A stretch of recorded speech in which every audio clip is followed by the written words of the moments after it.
Hello everyone and welcome to today's DASA Master Series webinar. Before we get started, I just want to take a quick minute to make sure that all of you are able to hear the audio and see the slides. So what I'm going to do now is launch a quick poll and just let us know via this poll if you're able to hear and see the slides, or B, if you can hear but not see the slides, and C, you can't hear or see the slides. And if you're having any issues, please just feel free to log out and back in, and that should hopefully resolve the issue. But it looks like everyone is able to hear and see the slides, so I'm going to go ahead and close the poll and move forward.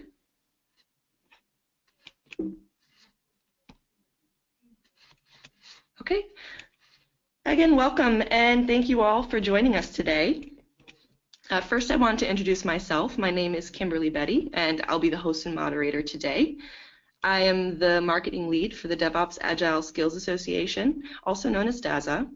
I just want, if you have any questions during the presentation, you can submit them in the questions text box on the right side of your screen. At the end of the presentation, we will take some time to answer as many of your questions as possible. I also want to let you know we're recording this webinar, and I will send a follow-up email including a link to that recording and the presentation. And for those of you that are joining us for the first time, let me quickly introduce you to the DevOps Agile Skills Association. DASA is an open global initiative to provide individuals, teams, and organizations a competence model and accreditation scheme for DevOps skills development. We are an independent, open association currently made of over 200 partner and member organizations, and our objective is to build awareness and provide thought leadership as well as practical guidance for DevOps competence development. So that's DASA, and our featured presentation today is about the need for new skills and the DASA competence model. But before I introduce our guest speaker, I would like to take you through a couple of poll questions because we want to understand a little bit more about those of you who are here with us today. So the first question we have for you, we want to know about your experience. So are you doing DevOps, Scrum, Lean, all of the above, or something else? And I just launched the poll, so go ahead and let us know your experience. I'll give you about 20 seconds to get your responses in. So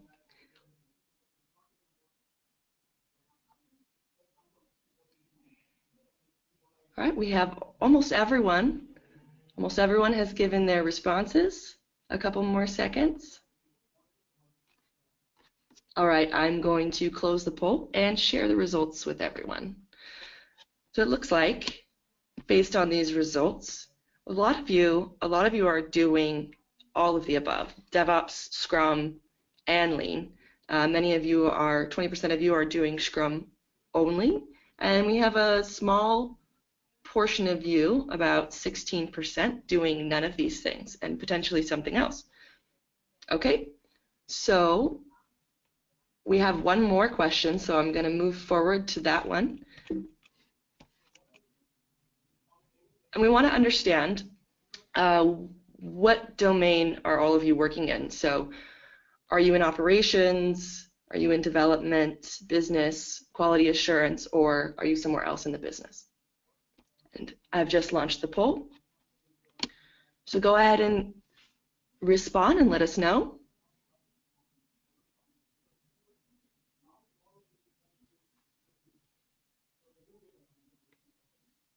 Give you a few more seconds. Almost everyone has voted. Just a couple more seconds. Okay, I'm going to close the poll and share the results out with you. It looks like we have a large portion of you are either in the business and development or none of the above. I'm actually very curious about those none of the aboves, but if you want to share with us what that is, you can send it in the questions as well. Okay, well, I'd like to ask, I know I haven't introduced him yet, but Niels Loder is here, and I'm wondering, Niels, if you have any thoughts on these results, the results from the domain question as well as the previous question. Yeah, I think it's interesting, especially the first poll, to see that about 50% of the people is making some step towards DevOps, be it through DevOps itself or Agile or Lean. So that's so everybody seems to be making some steps, and there's a substantial portion, larger than I'd expected, that is actually doing all. So I think that's very positive. And I really think that that from a DASA perspective, we can add value to the people who are making that journey. Having said that, all the people who aren't making the journey, maybe we can help you along with it by showing you some steps to take. Very cool. All right. I did get one mention on the question, someone is in training consulting, so I'm guessing that's probably another portion of the group that's here today. Okay. Okay. So let's move forward. I'm going to hide this poll, just 1 second. And as Niels Loder has already spoken, I would like to give him a little bit of an introduction. So Niels is a principal consultant and partner at Quint Wellington Redwood, as well as a member of the DASA editorial board. And so Niels has been working in the world of IT for the last 25 years. He has helped a number of IT organizations of all sizes to improve. Starting as an ITSM process consultant, Niels focused on improving the performance of IT organizations, and he's been closely involved with the development of Lean IT. So he's also a key member of the DASA advisory board and is a part of the team responsible for developing the DASA competence model and curriculum. So he's an expert in the information that he will be sharing with you today. So welcome, Niels. I'm going to hand it over to you. Thank you very much. Yes, great to be here, and good to be able to have a talk with you about the DASA competence model. But before we dive into the competence model and get mixed up in all kinds of details, let's just have a little look at where we've come from and where we're moving to, because that's a very important aspect of why this competence model actually came to be. And let's start with a classic case of an industry transformation. You've probably all heard the transformation of the car industry, or you may know the basics of it. But let's just have a look at it. If we look at the car industry started somewhere around 1880 with people in garages putting together things with four wheels and maybe a chair in it, a seat in it, and an engine in there, and trying to make this thing work. And as time went by, people got better at it. But what you saw was the production was based on single units. So single units, and that would then the subsequent unit would be different. It would be like 5 inches longer, or it would be slightly wider because the chassis we put together was slightly different. All these things caused us to really be learning about how this industry needs to work, how to put the products together. And you see a lot of generalists coming up in this age, people who knew everything about putting cars to pieces, but putting cars together rather, not taking them to pieces. So there's this huge learning curve, and people are really not. There's lots of people out there doing this. The next phase is when we get into around the 1920s, we get into what we call the mass production phase. Now, what we mainly think about when we talk about mass production is these mechanized production lines. The Model T production line is the classic in this case.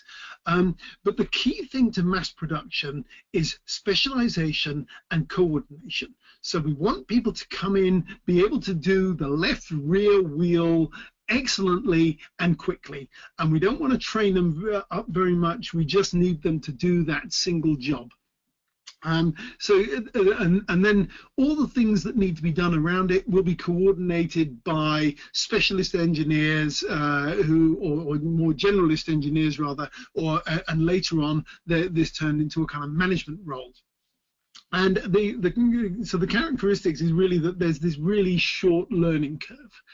And what you see is that around 1955, early 50s, late 40s, early 50s, you see the emergence of this thing called TPS, which is the Toyota Production System. And it's one maverick car company in Japan who decides that the way that we're working really isn't working properly, and we should be doing things differently. And out of these ideas comes this thing called the Toyota Production System. And this became something that we call now lean production. And with the car industry, if you as a car car manufacturing organization had not moved on to lean production by the 1990s, you were basically dead in the water. If we look at car industries like the UK car industry, the Russian car industry, these car industries basically died. Or needed huge amounts of subsidy to make to stay alive.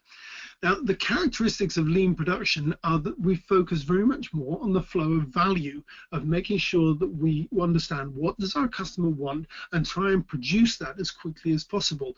And we do that in multidisciplinary teams. And because of this, we've got these specialists who've now been turned into more generalized specialists.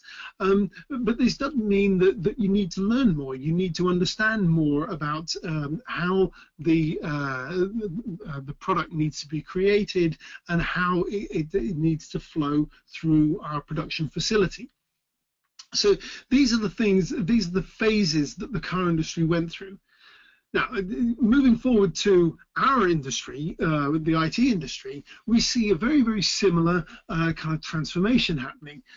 We can say that there's from like 1950 to, well, I've taken 1982, we have our artisan phase where everybody's doing their own thing. There are all kinds of hardware companies, software companies. There's all kinds of people doing stuff, but there's no standardization, and finding the way to get things to work together is more difficult. Now, I've chosen 1982 as our changeover from artisan to mass production, simply because that was the entry of the PC, and server-based computing really started gaining traction.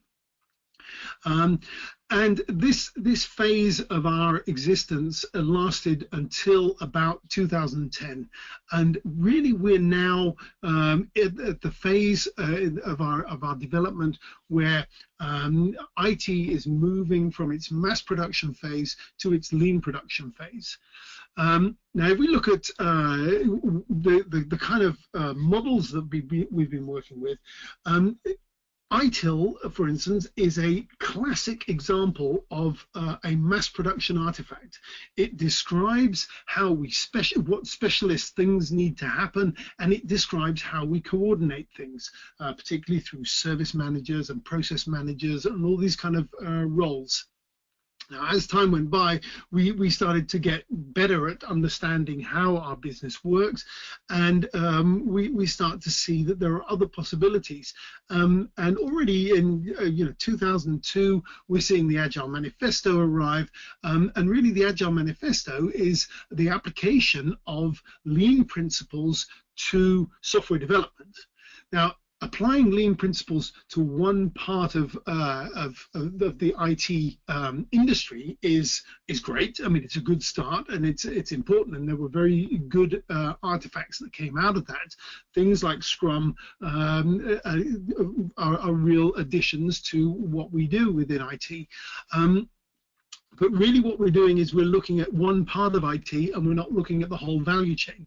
And this is where DevOps is different to Agile and builds on Agile. Is it basically says, well, let's look at that whole chain from customer all the way through development to operations and back to the customer in terms of a working product.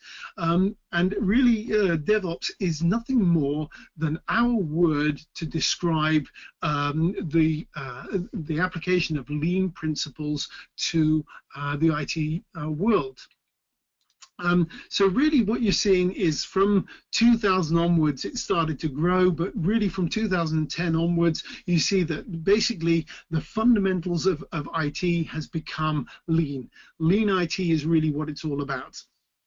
And DevOps and Agile are really just synonymous with lean IT, but in a more specific way. Okay, but they're all founded on the same basic principles. And I think this is an important thing to realize, because we need to make sure that we're understanding what the fundamentals are that we're trying to run our industry on. Now, in this transition, what we're seeing is we're moving from the mass production world to the lean production world, and we're changing the way we actually deliver value to our customers. We're doing things in a different way, and this means that we need to learn what's going to happen in this new DevOps environment. And some of the things will stay the same. I mean, we're still going to solve incidents. We're still going to carry out changes. We're still going to need to make a capacity plan. We're still going to need to make an IT continuity plan. These are all things that have been described in ITIL. So we need to do those same things. The difference is how we do things, and understanding how we do things is slightly more difficult than just saying, well, you need to do your work differently. And one of the big things I'm starting to see, in fact, I was working with an organization a couple of months ago, and the key problem they were telling me was, we can't get good people. And the interesting thing was that they were a very traditionally organized IT organization, and in fact a whole bunch of young people had turned them down simply because they were not working in a lean, agile DevOps way.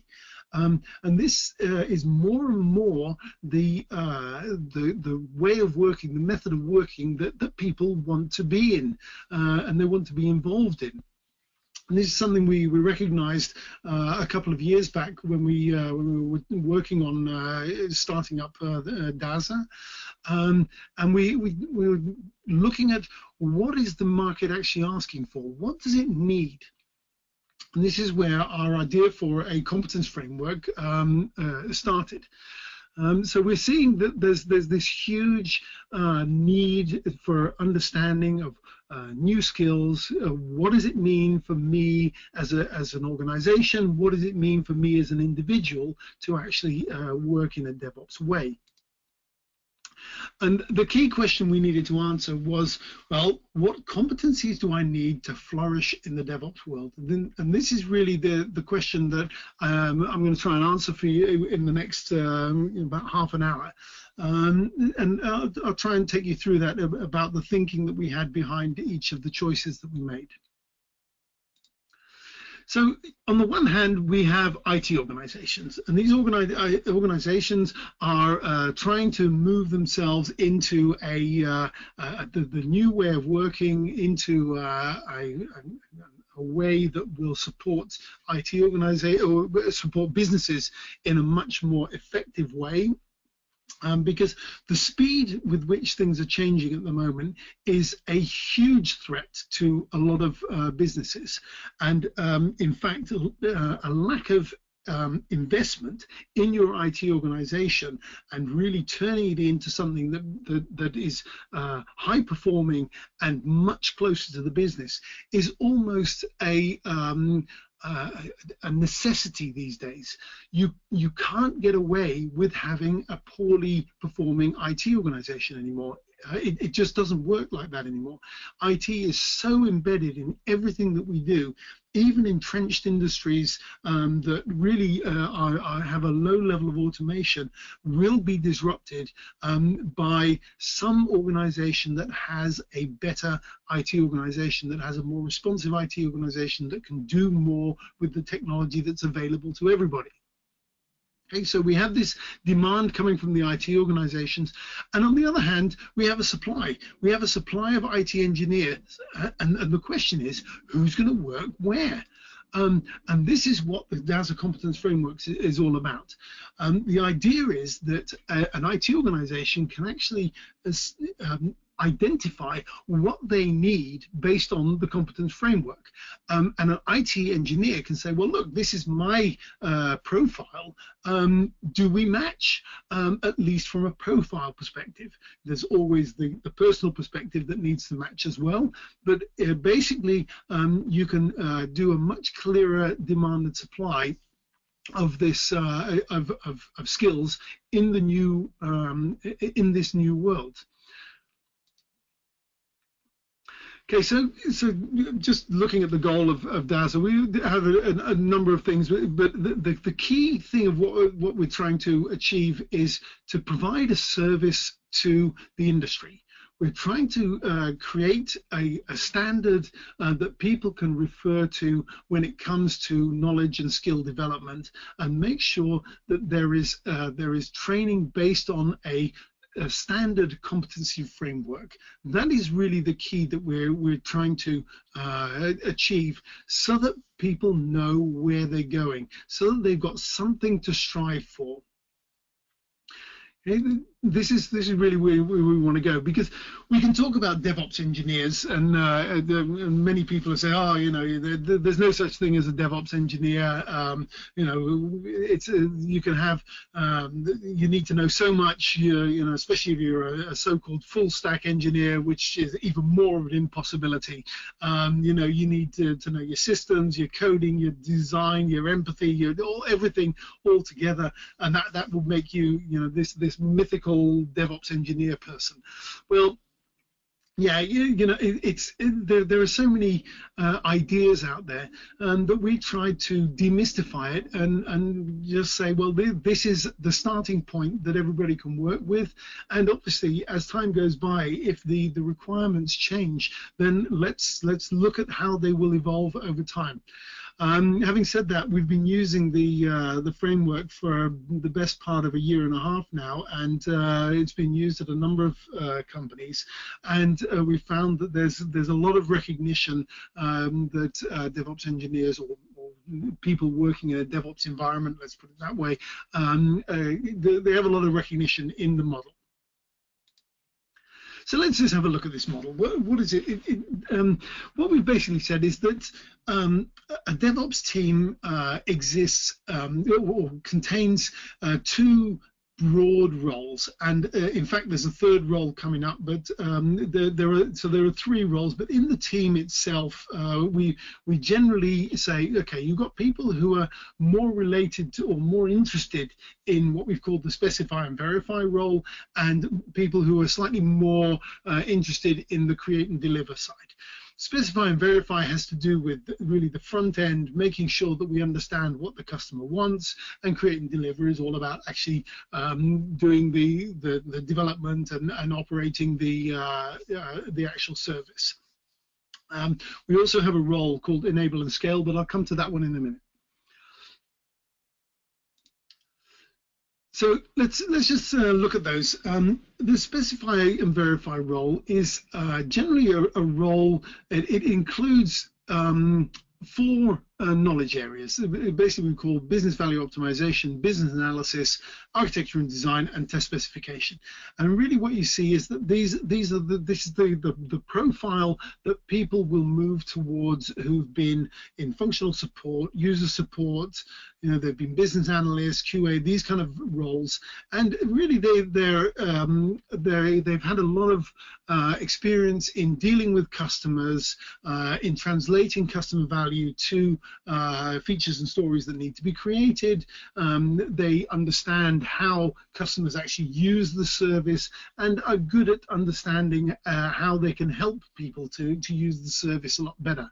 So there's a lot of kind of support in there. So a bit of operations work in there as well.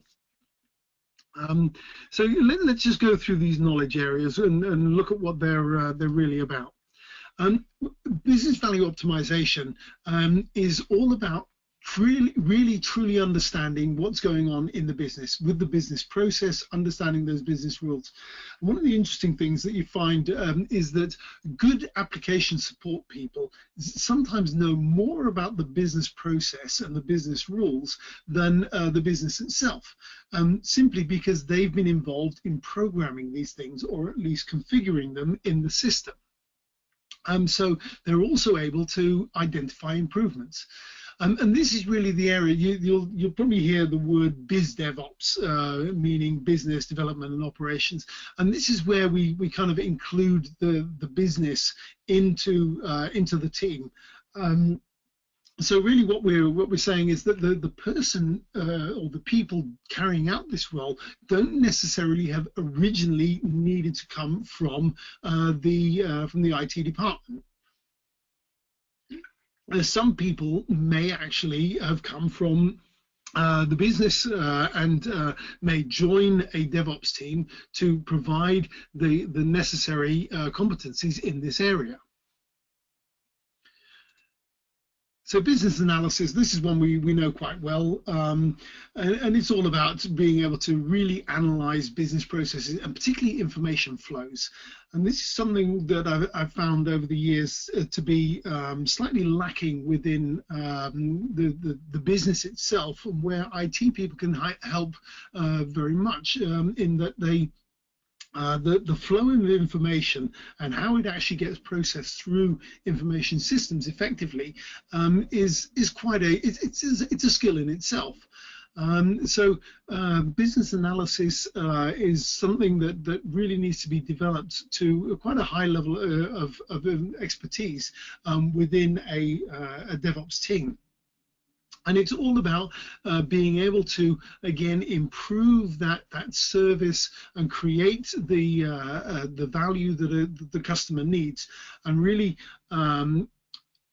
tear apart the business value that we're looking for into the bits and pieces that need to be created bit by bit. So we're understanding which bits have the most value and which bits maybe have less value that we can produce maybe at another time. Architecture and design is a skill that we, or a knowledge area that we feel is very important within a DevOps team. And this is where DevOps is slightly different to Agile, because in a development team, we don't expect there to be architecture and design capabilities. Whereas in a DevOps team, we expect the team to be able to understand the architecture of of the service they're providing and where it fits into the entire technology stack, and be able to explain to others how to interface with their specific service if necessary. So it's an important role, but it's not a full-time competency. It may well be that you have two people in your team who do architecture and design for maybe 30% of their time.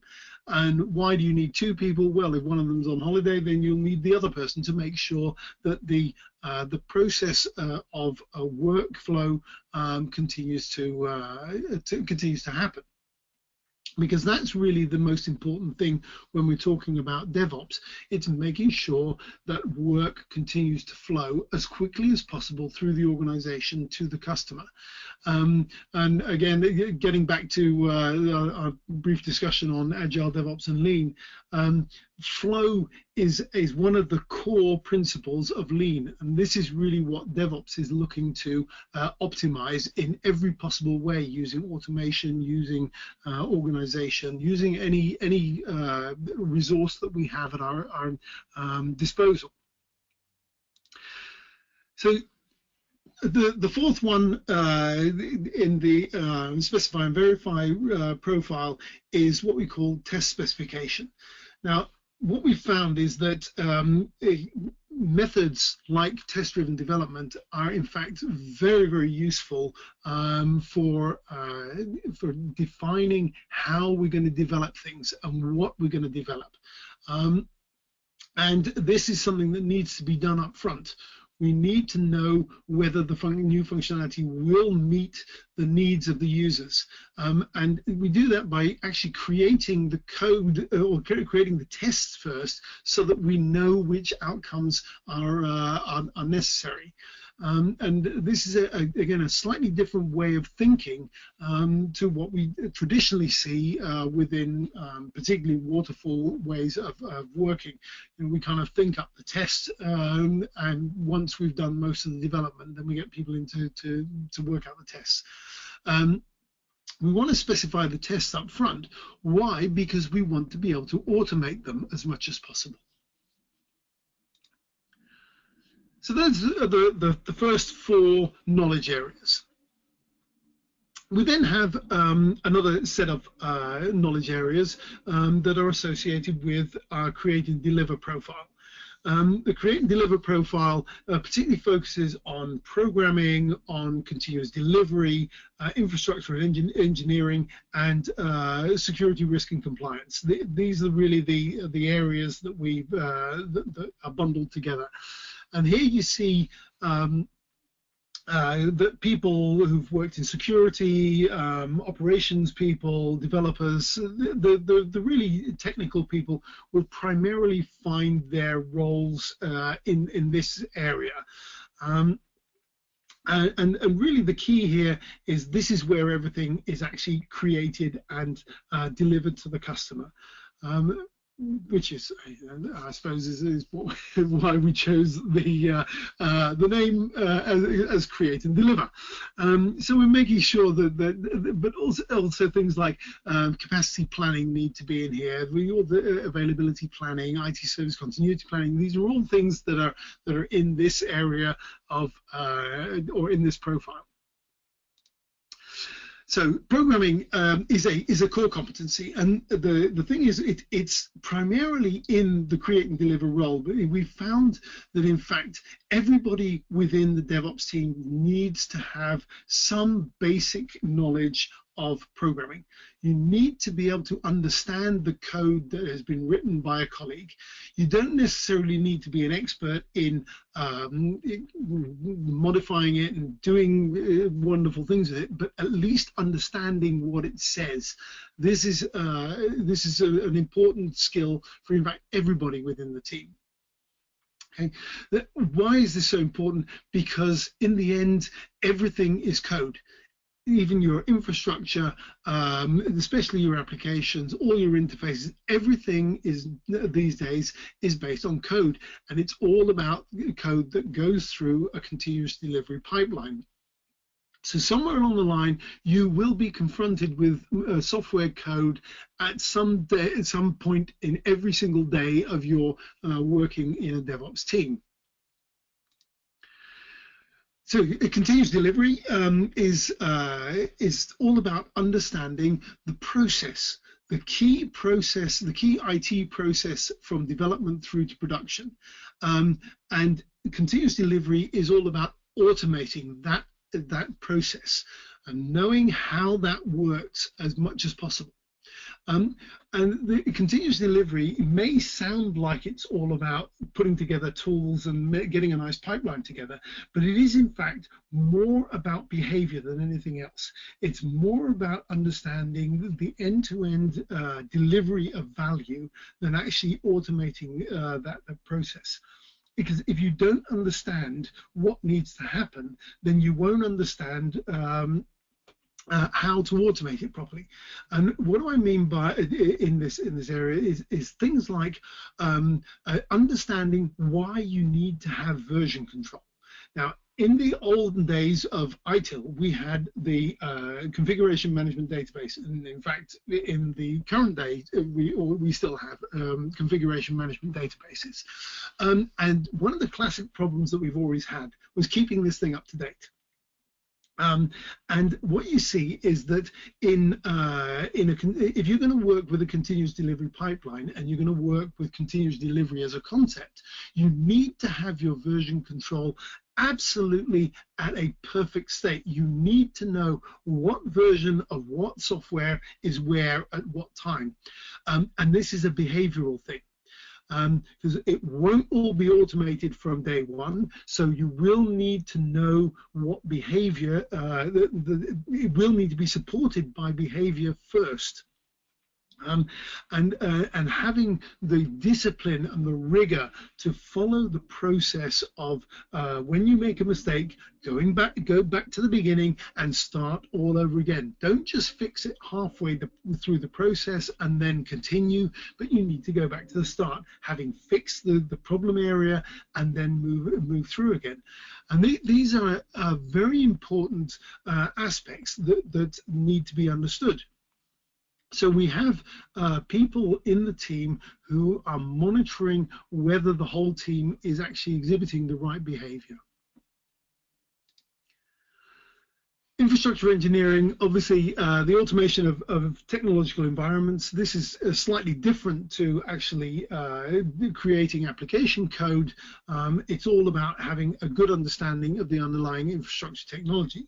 And what you see is that we're seeing a kind of split of teams in DevOps. You're seeing application-oriented teams and you're seeing infrastructure-oriented teams. So these infrastructure-oriented teams are actually there to create clickable products which can be created from a website. So I need an environment with Linux Red Hat 6.4 on it with the new version of my application on it and a particular database. And I need that to be spun out within literally minutes, if not seconds.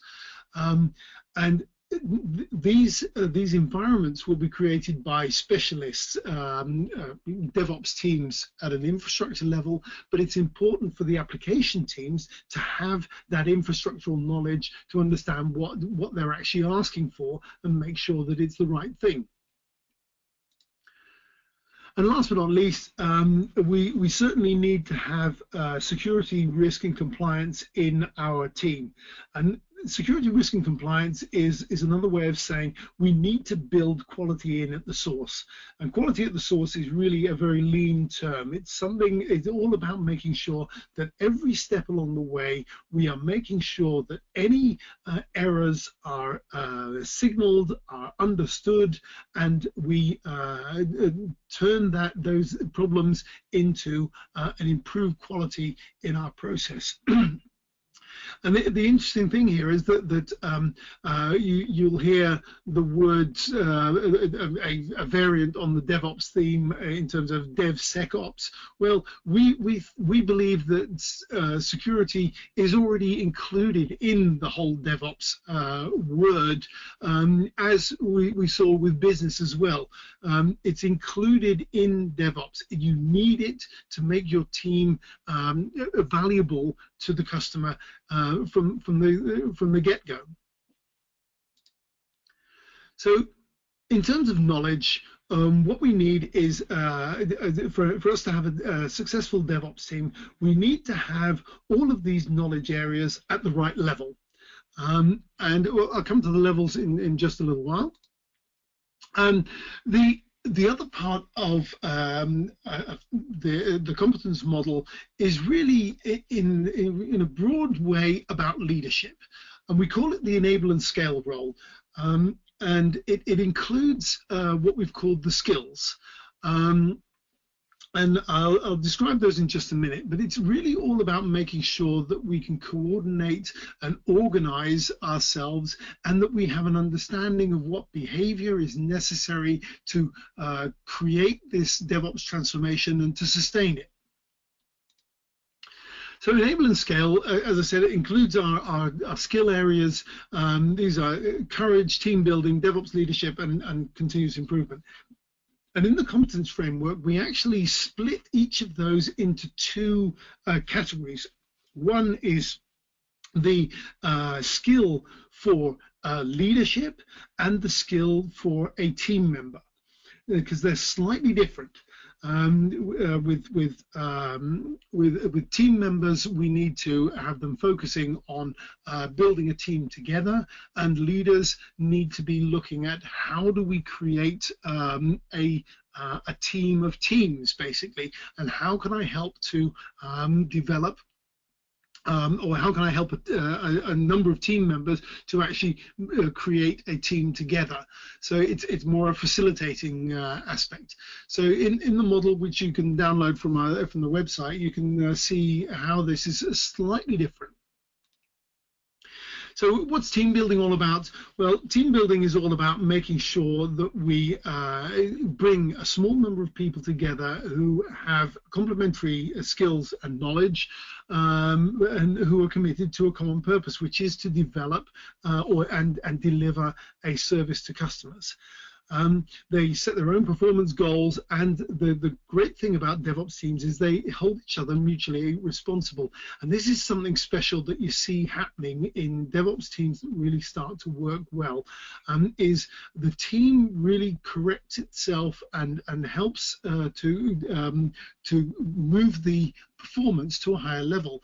A cool example of this is I've seen teams or services where before they had a DevOps team, there was let's say an index of 100 incidents, and when the DevOps team was up and running, you saw the number of incidents actually collapsing to maybe an index of 10 in comparison to what it was, and this is simply because they're holding the people that get sick of incidents, and they want to remove them, and they hold each other mutually responsible for a high quality product. And it encourages collaboration. It makes sure that there's an open and trusting environment, and it's quite special to see it happen. DevOps leadership, where we're looking more at kind of mission command. This is what you need to do, and go do it, and let me know how I can help you. And managers are there to observe what behavior is going on in the team and make sure that this behavior is helped to evolve into effective behavior and effective habits. Making sure that team members give each other decent feedback rather than just say, that was terrible and you should do this better, and being rather destructive to one another, helping each other to create an environment again in which the whole team can be successful. Continuous improvement is absolutely vital. This is really the only way to sustain the performance that you achieve in the team to start with, and it's all about very much lean aspects of problem solving every day, of doing Kaizen, and really focusing on creating a service that doesn't have as much technical debt in it as previously. And last but not least, we have the courage, and this is the fail fast, deliver minimum viable product, make sure that that customers get what they get something of value, give you feedback, and then get you to take more steps, more small steps to provide even more value. So this is really what DevOps, what the behavioral side of it is all about. So our competence framework basically is made up of 12 aspects, and what you can see is that people can score themselves on a scan. We have a scan up and running on the website now, a very simple one that you can use, and you can look into this through the white papers that are also on the website. And what we try to do is create a team that covers all the bases.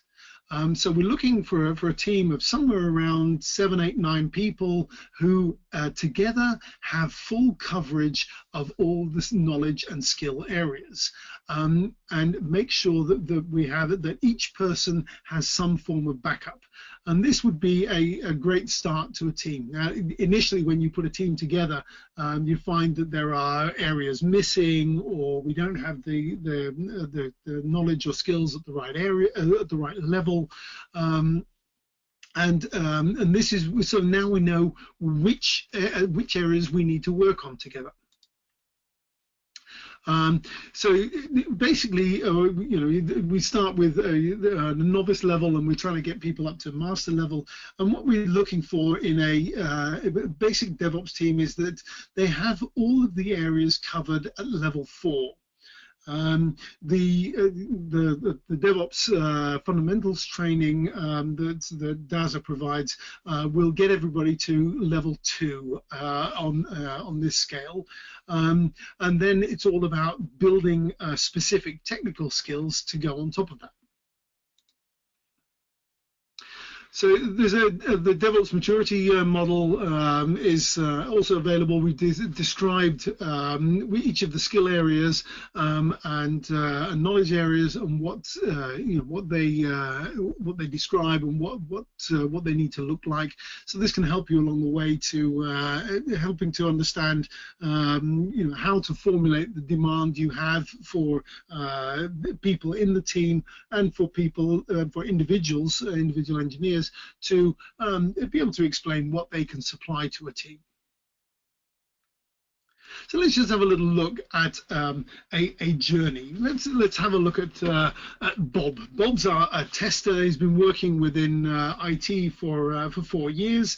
He's got a couple of test certifications, and he's done a bit of test analysis, and he's been moving towards doing a bit of business analysis, which he thought was quite interesting.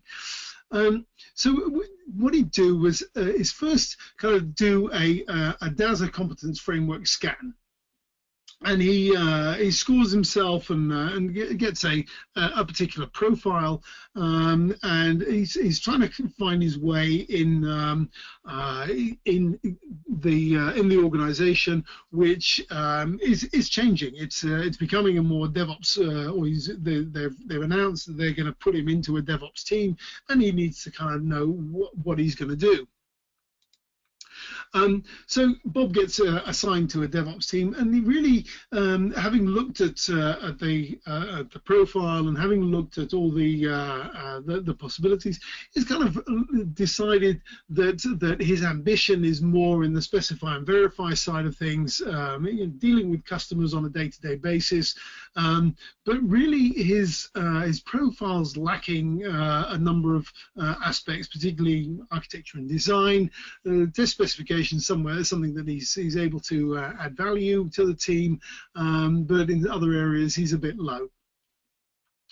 So Bob starts his journey with a DevOps fundamentals training, and he gets himself to level 2 in all areas. So he knows now what's expected of him. And what you see is that we've done the DevOps fundamentals training in a number of, or in tens of teams now, and what you see is that teams gain a common understanding of where they're going and what they're trying to achieve, and this is quite an important phase in what they in the development of the team.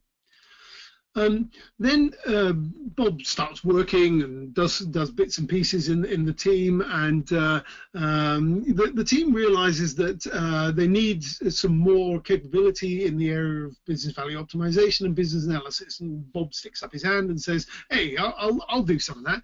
So he goes to, for example, the International Institute of Business Analysis, and does his certification of capability in business analysis.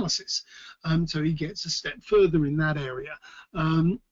he could go to ISKI and do a course on requirements management.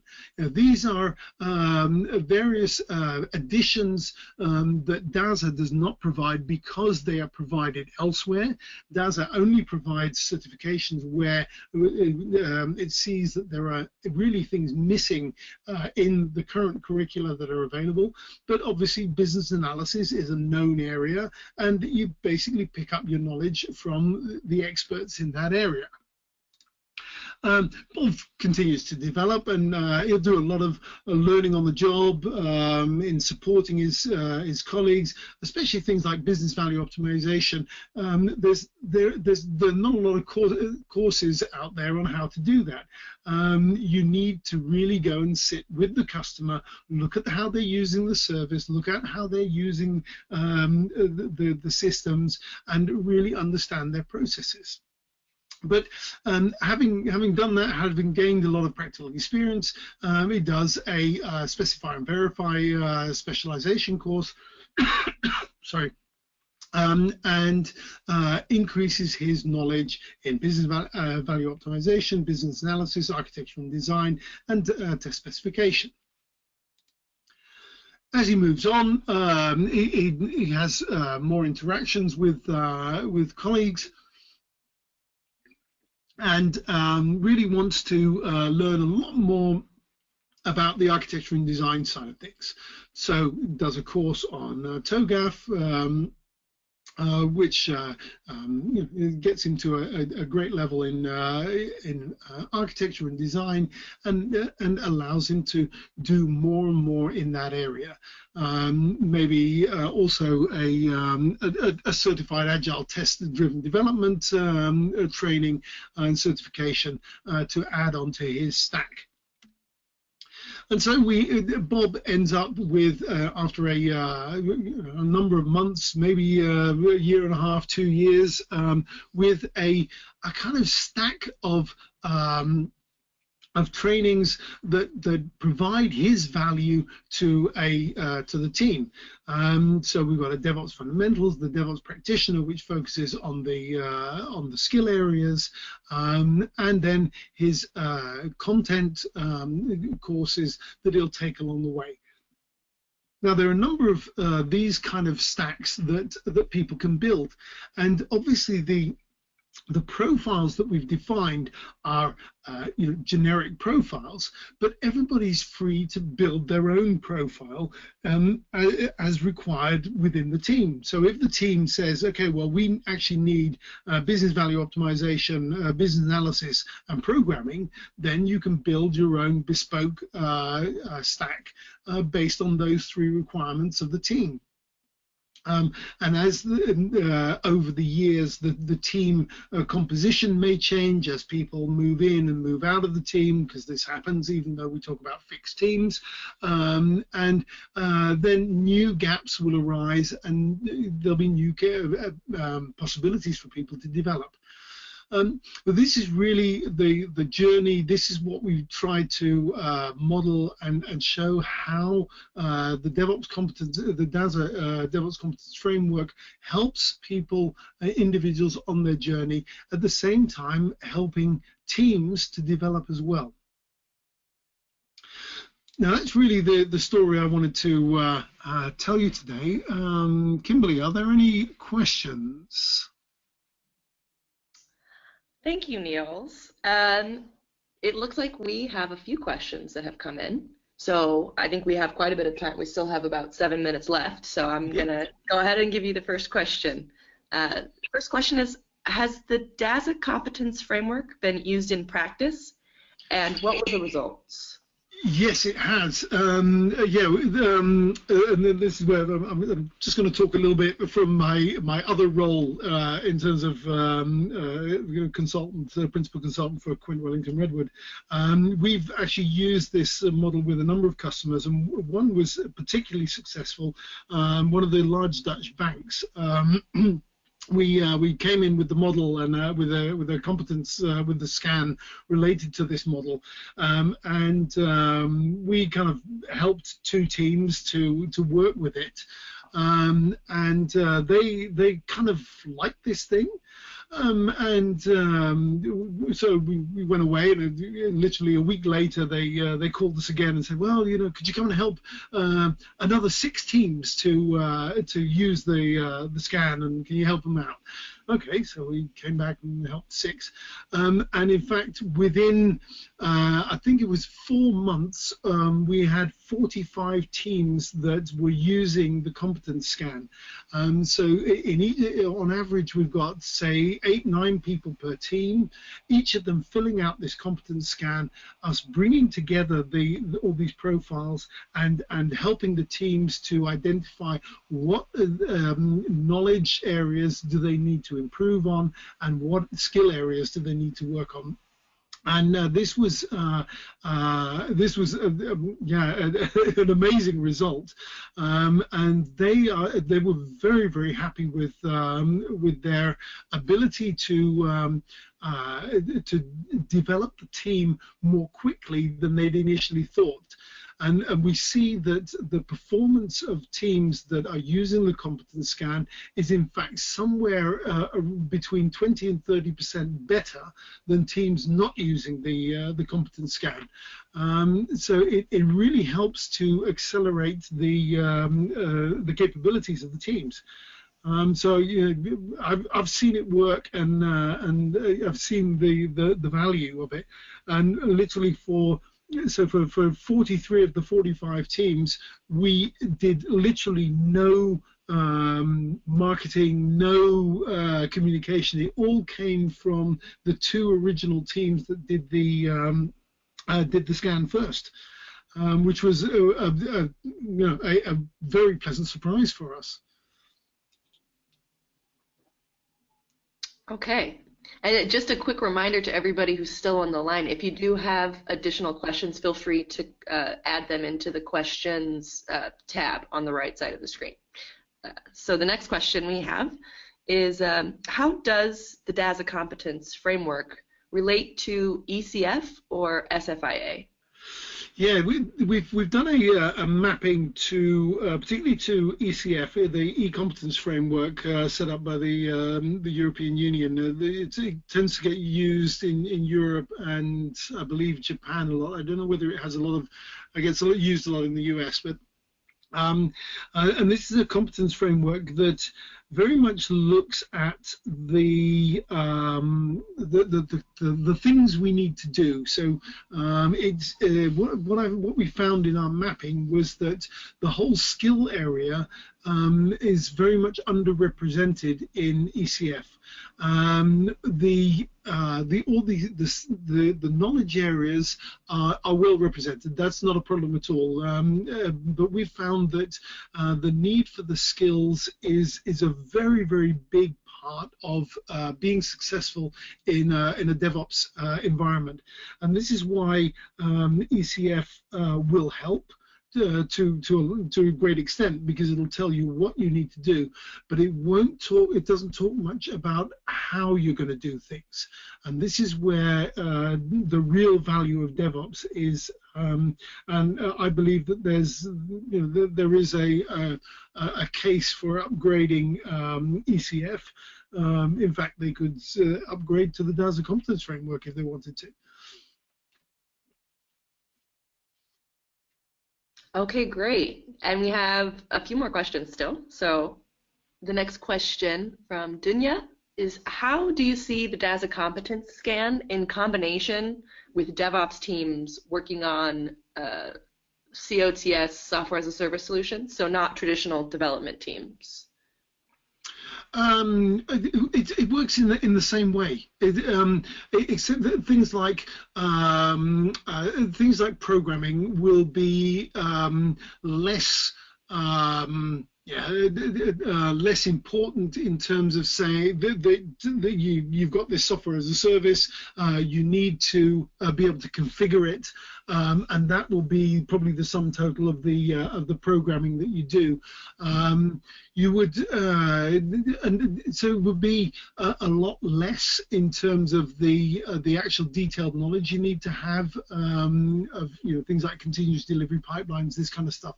But I would say even more requirements in terms of the skill areas, so the courage, the continuous improvement side of things, but even aspects like business value optimization, business analysis. These are the areas where you're going to need to be acing it with your customers.